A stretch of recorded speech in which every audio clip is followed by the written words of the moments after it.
It's a bit of a joy to be here again, to hear people interested enough to have me come back and update on the outcomes of my PhD, so that's really exciting.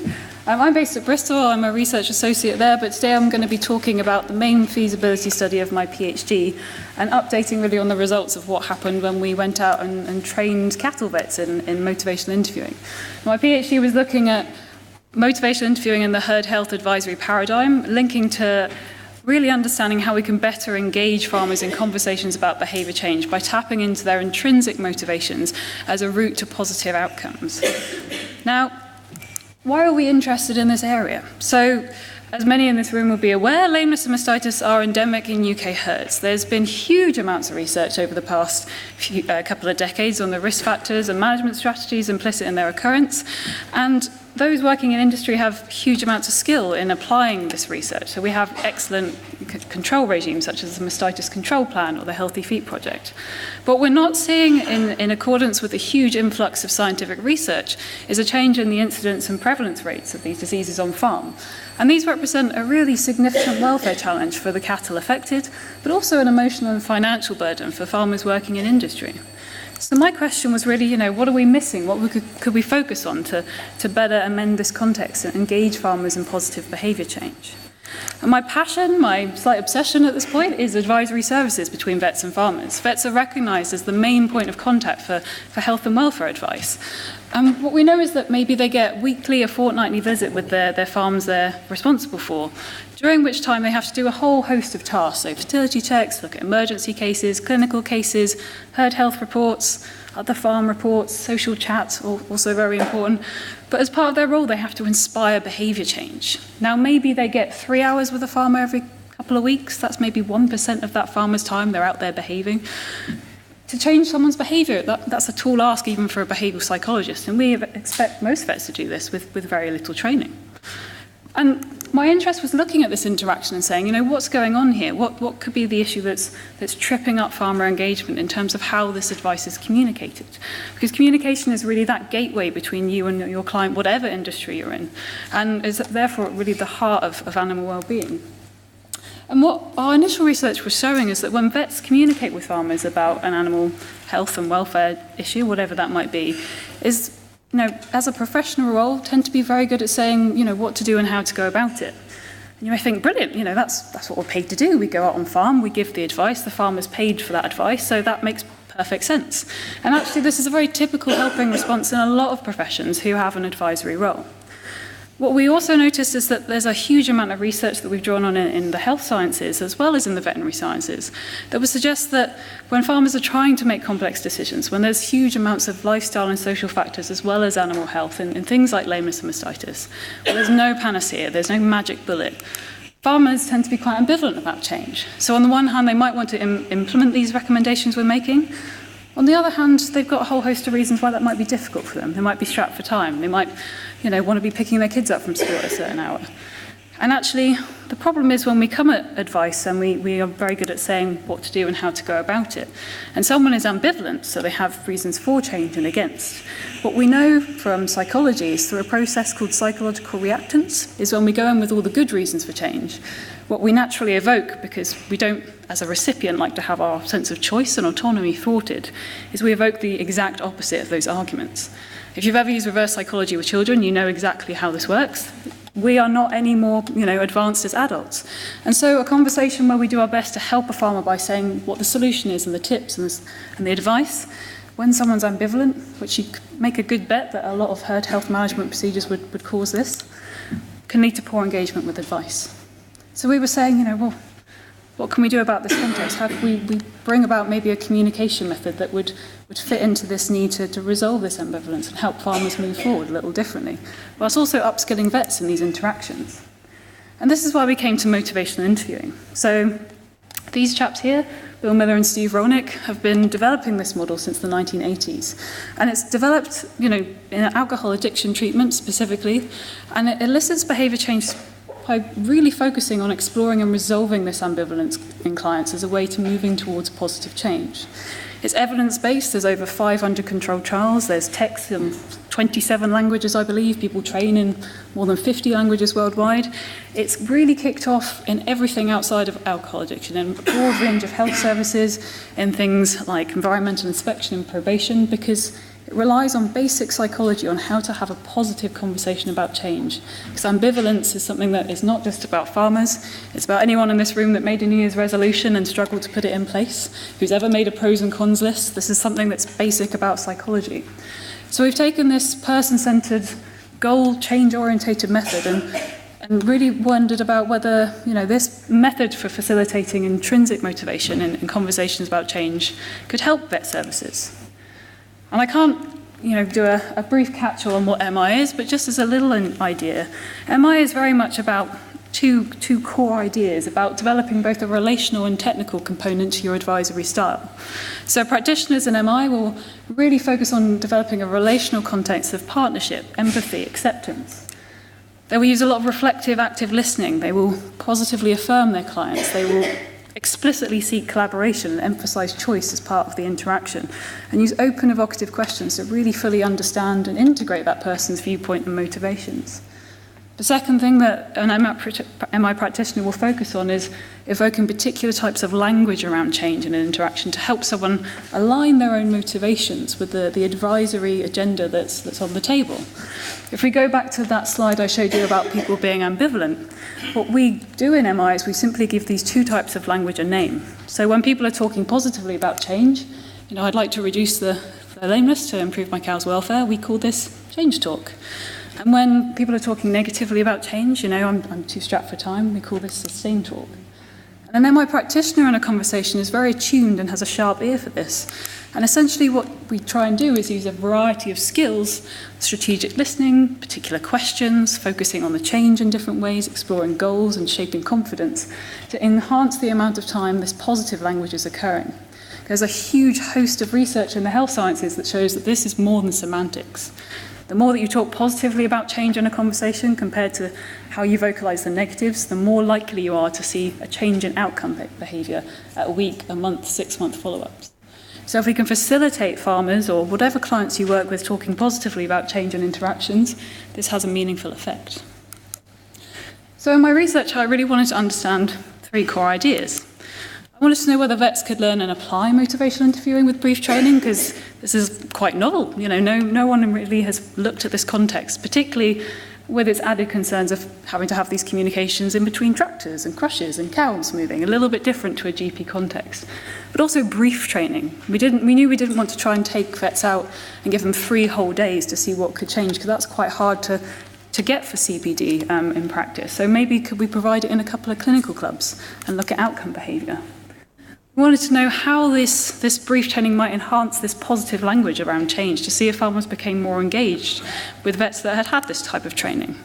We also wanted to understand whether this particular MI behaviour, this particular communication structure, was very influential on the types of language that we'd hope to see to show this engagement. So to pursue this research aim, we recruited 6 practices and a regional vet group. Each of these received brief MI training of around 4 to 5 hours, either in 2 clinical clubs or a kind of half-day, day training. Vets were asked to record a consultation with their real clients out on farm on a typical day for any change for the benefit of herd health. So we were capturing something real that was on the table on their agenda between those vets and their clients. And they all got given dictaphones and consent forms and these kind of things. And as anyone that's worked in research knows, this can lead to some issues in data collection and ethics. So the study protocol we're looking at today was completed by 14 vets. So that's the data we're working with. But it still has some exciting findings to talk through. So our vet participants were, as you can see, broadly in their first kind of 15 years of practice, aged between predominantly kind of 20 and 40. We had 10 women and 4 men contributing to this sample. The recordings that I was analysing were a broad topic range, including lameness and mastitis, but a lot of things such as calf health, yonis, breeding objectives, and the herd health discussions were on average about 23 minutes. And what I did is I took these samples And I put them into a package called Nodus Observer, which essentially looks at interactions. And I split all of my coding between the vets and farmers and basically tried to understand what the vets were communicating and how like or unlike motivational interviewing that behaviour was, and how the farmers communicated and how that reflected their intention to change. So for vets, I measured 10 verbal behaviours, things like reflective listening, emphasising choice, and scored them on a Likert scale of their ability to promote relational things like empathy and partnership, and their ability to respond to that change language I've been talking about. Whereas for farmers, I looked at their change talk, their arguments for change, sustained talk, arguments against change, and neutral language. And I used this to answer these research questions that I mentioned at the beginning by looking at the pre- and post-training samples. So the first question was, can vets learn and apply MI with brief training? And in looking at the samples of the herd health conversations before the MI training experience and comparing them to those afterwards, what we saw was a significant increase in MI consistent behaviours. So vets in our post-training sample were much more able to use active listening in the form of reflection, so echoing back client statements and trying to grasp the meaning and give that back to the client. We also saw that they use this really well in terms of how much they increase it in proportion to the types of questions they asked. They were using more empathy rather than directive questioning. They also significantly increased their relational and technical abilities that I've already mentioned. So they were becoming much more MI consistent, even with a very brief training experience. We also saw a significant decrease in MI inconsistent behaviour, and this would be defined as persuasion and confrontation. So that trying to compel someone with good, compelling arguments, facts, solutions, and tips. So this was a real move towards being more of an MI consistent style. We also saw that when I looked at the farmer change language in these pre-training and post-training samples, that those that were interacting with vets that had been trained in motivational interviewing showed a significant increase in the amount of change talk, those positive reasons for change, like, oh, I will have a look at that control plan, or I shall have a look at, maybe thinking about this foot trimming regime. We could argue why that might be. It might be, reflecting this move towards more MI consistency that the vets showed in their relational and technical abilities and how much partnership, empathy, and awareness of this language they showed. But whatever the cause, what we know is that this data suggests that those in the post-training sample interacting with MI-trained vets were more positively engaged in herd health discussions, which is really exciting. And as I mentioned earlier, based on the research on change language, you know that those that are vocalizing in this way and are giving those positives are way more likely to implement the behavior change under discussion at a later date. So this was really exciting to see. My final question was, what communication skills are most influential on farmer change language? What I really wanted to see is if our data compared to wider health sciences research. So if I was, training a group of vets, could I back up the fact that I said, well, emphasising choice is important? So if a vet used a statement that emphasised farmer choice over management, was it more or less likely to lead to the farmer arguing for or against change or being quite neutral? And so to do this, I pulled all of the data together and put this into a sequential analysis software called GSEC, which essentially allowed me to look at a conditional probability measure between what vets said and what the farmer response would be subsequently. And this was about 4,000 transitions, so quite a well-powered study. And what we found in this is that the communication skills that were most influential mapped onto the wider health sciences research. So those behaviours that were consistent with motivational interviewing, specifically emphasising client choice, explicitly seeking collaboration, and using affirmations, so example-specific praise about what the farmer was doing, their behaviour, their attitudes, led to a significant increase in the probability of that farmer responding with arguments, change talk, arguments that were positive about the management condition under discussion. And they were also most likely to lead to this change talk. Those behaviours that were inconsistent with motivational interviewing, persuasion, confrontation, using the more compelling arguments, solutions and facts, led to a significant increase in the probability that the farmer would respond with arguments against the behaviour change, and they were most likely to lead to this. And so these two aspects perhaps give us a little clue as to what we maybe could consider doing in practice, which I'll put a couple of prescriptions up at the end. But this study has really been a first introduction into looking into this context. And although it's a small sample, what we can start to conclude is that this brief training could be practical and beneficial. With a short amount of input, we did see significant changes in veterinary approaches. And a lot of the vets engaged really well with this, and it really was a testament to how much vets can take on and run with when it makes sense and fits the context. The longevity of the benefits are unknown. We weren't able to follow up on farm, which would be the gold standard, but we're looking into this in other projects. But we know from wider research that you do really need coaching and feedback for maintenance. It's a very practical skill, learning communication. And if we can run trials where we have this long-term adoption of skills, what we're looking for is more contact time with vets. But in terms of how CPD is provided, it's really exciting to know that just this short contact time can lead to these positive results. We also know that longer training is probably needed for the uptake of more complex skills, because actually some of the best MI consistent skills, such as emphasising autonomy, were hardest to learn in a short time frame. So take-home messages from this, if you're thinking, what could I walk out the door today and use with my clients? We would say if you're trying to engage ambivalent clients, if you're working in a context where behaviour is difficult and complex, so not just the farm side with things like lameness and mastitis, perhaps working with pet obesity. Perhaps think about that persuading clients using compelling arguments or facts, or arguing, disagreeing with, or criticising, or even giving opinions without choice can actually cause this reactance and cause people to push back. Whereas emphasising clients' choice, control, decisions on change, seeking their permission when providing advice and affirming their strengths is more likely to lead to this better engagement, this better positive language around engaging in the change you're advising.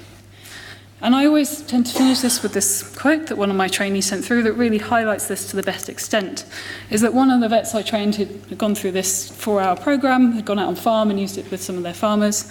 I said, I've been trying out the techniques you taught with some jaw-dropping responses. I've had some very soft responses from some very hard farmers. And what this is saying here is that, we often categorise the client as pathological. They're difficult, they're resistant, they're hard. But if we have a look at ourselves and we say, there's something about this interaction that we can amend, and if we approach it differently and have a sharp ear for emphasising client autonomy and motivation, seeking their collaboration, these hard, difficult clients quickly become people that can give us the soft responses that we're hoping for. And that's the real exciting power of motivational interviewing, and hopefully it's inspired a few of you to look into it. So thank you very much for having me.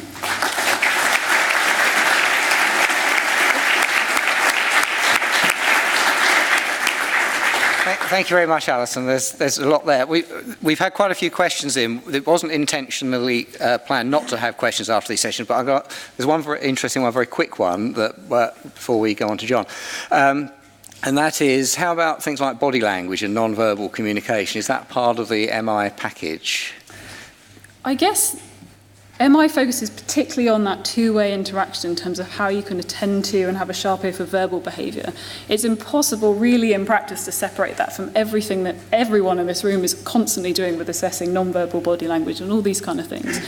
But as a trainer, I focus particularly on communication behaviours, because I guess that's the line in the sand that this model has drawn around, and that's what we know the evidence base is built on. It's absolutely not to discount any of those other things, but I guess each of these has to kind of work on one particular element of interaction we can enhance, and this is just those behaviours, but absolutely one of many tools that we should be focusing on.